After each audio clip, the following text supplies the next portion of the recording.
After an entire year of getting lost in the woods of Sumeru, playing with the digging tunnels in the sands of the desert and getting lost in the ancient underground ruins, our patience has finally been rewarded with the coming of the next installment in the Genshin universe, Fontaine. Now we finally get to play in the waters, washing off all the sweat, dirt, and sand that Sumeru left behind. After a small meetup with Dea at Caravan Ribat, the story takes us to the outskirts of the desert, overlooking the marvelous waterfalls at Romaritim Harbor. This place looks absolutely wonderful and idyllic. You could go down and take a boat, or you can take a leap of faith and glide all the way over there. Upon getting on top of the building, we get to talking to Fontaine and Reina, who seem to be discussing the traumatic ending of a person in court, stating that at least it was acted out in a good way, making it a good performance. Like, what the fuck? People's lives don't matter here as long as we get a good show out of it? What kind of place is Fontaine? We learn about the whereabouts of the Hydro Archon, which we intend to pay a visit. In the distance, we spot a girl looking at the water, Lynette, seemingly all depressed, reminiscing about life and her childhood, when things used to be way easier. Is somebody gonna tell her it's only getting worse from here? Moments later, we get joined by none other than her brother, Boy Wonder, the court magician himself, Monsieur Linny. After introductions, we ask them if they can escort us to the opera house so we can seek an audience with Lady Farina. We have only just started walking, or we get abruptly stopped by the entrance of none other than Lady Farina herself, who seemingly already knew of our arrival. This woman really needs to take a couple lessons in humility, as she just continuously boasts about herself. After letting everybody know that she is the most marvelous god and showing off her wonderful, humble personality, she lets us know that we are to be arrested for having released a flying object within Fontaine's city limits, Paimon, during the first 3 days of the month. Seems like everything you do around here is grounds for getting a trial going and creating a spectacle. This seems to go southways until Linny, with his wits, reveals he hung a magic string upon Paimon, making her more like a balloon than a released flying object, thus rendering the charges void. After meeting up with the best doggo ever, Baguette, Linny makes us aware that there is a pocket thief at hand. We go up to the elevator to block her path, but she never actually goes up. It is finally time to venture forth through Fontaine. We take the Aqua Bus, where we get reunited with none other than Charlotte, the noisy reporter from Fontaine who we met in 3.7. She lets us know about a case of serial disappearances, which seems a little bit too much of a coincidence she's telling us this right now. Is somebody about to get abducted here? As we arrive at the majestic city of Fontaine, we go to Linny's place of residence where we meet up with his younger sibling Fremene. After short introductions, Linny gives us a couple of things to do before the show in the opera house. We make our way to the Beaumont workshop, where we meet Estelle, who gives us more insight about the Oratrice Mécanique d'Analyse Cardinale, a device or scale which principally converts people's beliefs in justice into indemnitium, which is used as a power source to make technology run in the city. So what, this city runs on people's beliefs? Huh? After an encounter with some debt collectors, Child will show up during the conversation in defense of Estelle. You get to fight with him, but 神の目を持たない君がこれほどの力を持つとは実に楽しみだ。君が自身の限界に達する前に全てを捨てて俺と命をかけた戦いをいつか君に俺が世界を征服して神の王座を踏みつける姿を見せてあげるよ。 But at some point his hydrovision will give out and stop working. What's the cause of this? Is it a coincidence that this happens in the nation of Hydro? Is it a case of skill issue? But you learn that his purpose in Fontaine is to have a match with Chlorinde, one of Fontaine's champion duelists, and he asks you to hold on to his vision as he intends to beat her without his vision. What a Chad. After this, we make our way forth to the Navia line, where we will take another aquabus on our way to the opera house, guided by one of the ever so enthusiastic Melazines, little rabbit-like creatures who seem to be very cute until they open their mouth. They sure have an attitude. She asks you not to leave everything behind, since that would incline her to have to fill out paperwork and her hands are not suited to hold pens. Once arrived at our destination, we make our way towards the opera house. Upon getting closer to the Fountain of Lucine, we hear a mysterious voice speaking to us. What the hell was that all about? Then Lynette arrives and we go into the opera house together, where we get greeted by Linny, who welcomes us and shows us where to find our seats.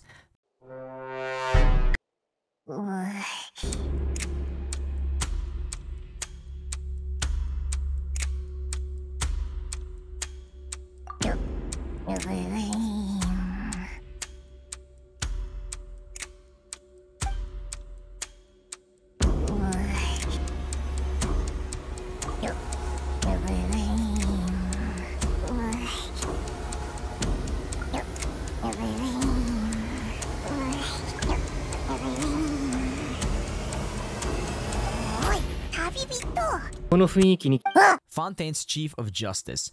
After a very awkward chat with him, thanks to Paimon, it's time to enjoy the show. マジシャンの極意は有から無へ無から有へ千変万化を成し遂げること。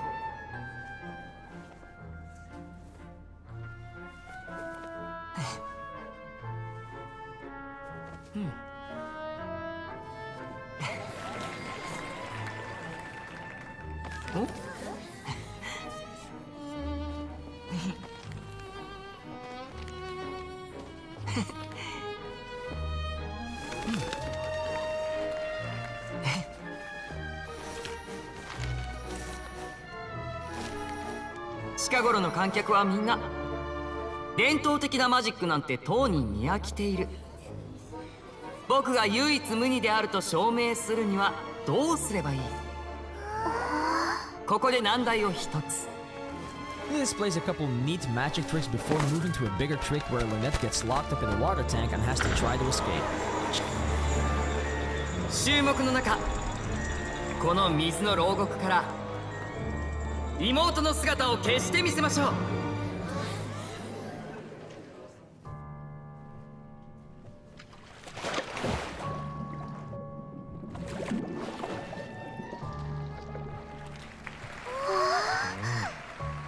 そう難しくはない。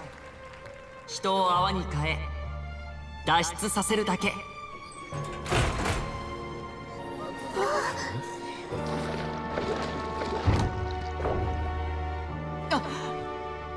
道具の点検はあれほどしとけって。蓋が閉まれば空気でさえ出られない。初心者なら大慌てのところだ。幸い舞台にいるのはこの僕。真の実力をお見せしましょう。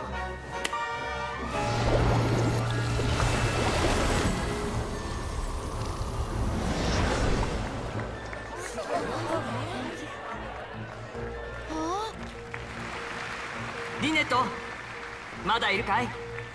あんまり離れないで。魔力が尽きたらバレちゃう。ただいま。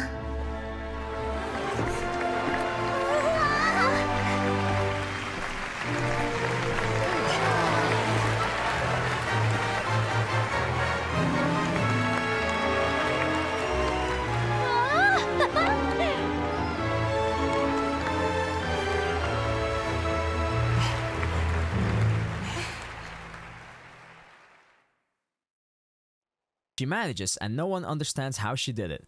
The show seems to be going very well. They move over to the final trick of the show, a good old switcheroo trick where two people will swap places through boxes, one on stage and one in the aisle in the audience. Linny will swap places with the girl from the audience, randomly selected through their selection device. 準備はほぼ完了。いや、2人の位置を入れ替えるのは大掛かりだね。僕みたいな熟練の魔術師でも1回で成功できるかどうか。ねえねえ、僕は後ろに行けた？箱の中は同じだからわからないや。え？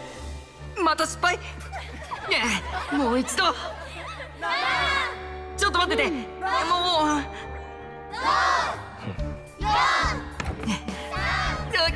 しまった、今のはなし。 Everything seems to go well. The crowd is counting down and excited until disaster strikes.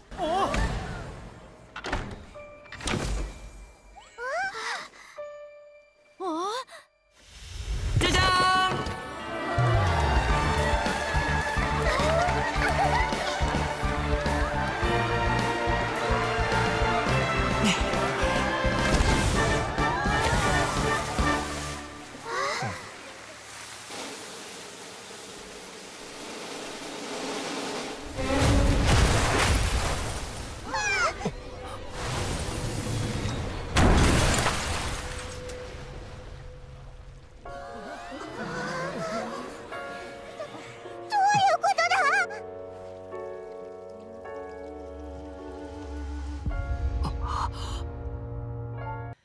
The moment the reveal happens, the rope from the water tank hanging above the box on stage snaps and falls on the box, totally crushing it.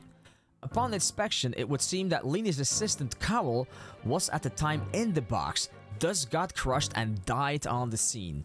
But what happened to the girl? Where is she? She is nowhere to be found. Is this part of one of the serial disappearances Charlotte has been talking about? Time for a good old game of Cluedo! We found out that the rope from the water tank had been tampered with, so this just turned into a murder investigation, where Linny gets appointed as the prime suspect, since the show and material is his. Linny asks if we want to be his attorneys, and obviously we say yes, because surely we have all the credentials needed to stand in court. Objection! After a whole lot of clue searching, we meet up with Navia, the boss of Spina di Rasula, an organization that tries to serve justice where the Fontaine legal system has, in their eyes, failed. They are basically this game's Batman. We joined forces into searching who the real killer is. Linny and Lynette have to, due to the nature of the investigation, explain how their trick works in order to have a thorough investigation. They reveal that, shocker, the trick actually has an underground tunnel system between the boxes to transport them from one to the other. Oh no, we have been fooled! Traveler gets to investigate this tunnel as well, leading us to some crucial clues. The next day, the trial continues. There is a whole back and forth going on between Farina and Linny, providing statements and counter-arguments. Farina will reveal a massive shocker to the audience. Linny and Lynette are in fact from the House of the Hearth, connected to the Futui, which raises even more suspicion upon them. This news comes as a shocker to the Traveler as well, which starts a lot of questions. Linny and Lynette confirm that this is indeed true and come clean about the true nature of their magic show. They are actually here to find out how the Oratrice works. With this new information, a lot of arguments and refutes are laid upon the table. It is our job to make Farina look like a fool and refute every single of her arguments. Eventually, we find out the full truth. Cowell, the one who was killed, was actually an accomplice of the killer and was helping said person to dissolve women into water, which sheds light on the serial disappearances in Fontaine. While swapping places in the tunnel, Cowell tried to throw water from the primordial sea on the girl from the audience, expecting this would dissolve her since this only works on people from Fontaine. Little did he know that the girl was actually from Mondstadt, so she did not dissolve. The girl, however, was more than capable of standing her own and knocked out Cowell and placed him in the box and then went into hiding. Then the known situation happened and the water tank fell on the box with Cowell still inside, leaving him dead. The girl was hiding all along and was found by Navia, after which she came clean about what happened, confessing the whole thing. A corrupt guard who attempted to pin the disappearance on Linny will then try to provide a bit more information on the overall plan, but he suddenly dissolves into water, leaving us with no conclusive answers. We finally are allowed back outside of the Opera House and enjoying our won-back freedom. Upon saying farewells, Navia invites us all to have a meal together to celebrate the hard-fought and won trial. This concludes the end of the first act of the Archon quest. Hey guys, if you all enjoyed this recap and you want me to make more of these in the future, please let me know in the comment section down below. I would love to hear your feedback, what we can improve on, what was good, what wasn't. It all helps us in making all these videos even better. Please don't forget to subscribe and also come and check us out live on Twitch whenever we play Genshin Impact. Can't wait to see you all there.